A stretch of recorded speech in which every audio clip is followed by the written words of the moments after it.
আসসালামু আলাইকুম। আমি নিউট্রিশনিস্ট অ্যান্ড ডায়েট কনসালটেন্ট কাজী হামিদা বানু বর্ষা, কাজ করছি কোর হেলথ লিমিটেড, উত্তরা।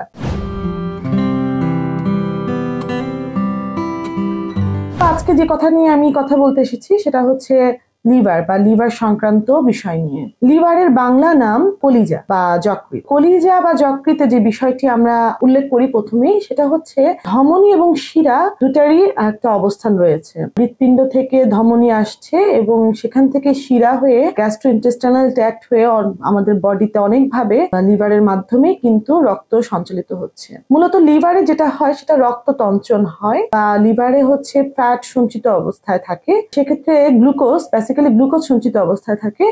তো গ্লুকোজ যখন লিভারে সঞ্চিত অবস্থায় থাকে বা যেই অবস্থানে থাকে সেটাকে বলা হয় হচ্ছে গ্লাইকোজেন। এই গ্লাইকোজেন বাড়তে বাড়তে যদি অনেক বেশি হয়ে যায় বা সেটা যদি আমাদের বডির যেটা বেসিক্যালি মাত্রা, সেই মাত্রা থেকে যদি বেশি হয়ে যায়, তাহলে আমরা কিন্তু তাকে বলছি ফ্যাটি লিভার। এই ফ্যাটি লিভার ডিজিজ হয়ে গেলে বা ফ্যাটি লিভার যখন একজন মানুষের হয়ে যায়, তখন কিন্তু তাকে যে ধরনের ফুডগুলো খাওয়ার কথা আমরা রেস্ট্রিক্ট করে থাকি সেটা হচ্ছে স্যাচুরেটেড ফ্যাট। এই ফ্যাট বডিতে কোনোভাবেই যেন না জমে থাকে বা না জমে, সেদিকেই বেসিক্যালি লক্ষ্য রাখতে হয়।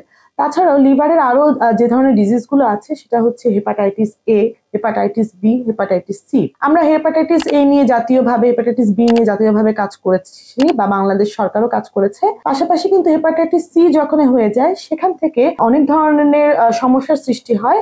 সেক্ষেত্রে কিন্তু পেশেন্ট নিজেও বুঝতে পারে না যে তার সিচুয়েশনটা এখন কোন দিকে আছে। অর্থাৎ সে কিন্তু অনেক ধরনের ডিজিজের সাথেও তার ততদিনে সম্পৃক্ততা চলে আসে এবং তার হেপাটিক কোমা থেকে শুরু করে তার কিন্তু মৃত্যুর দিকেও সে চলে যেতে পারে।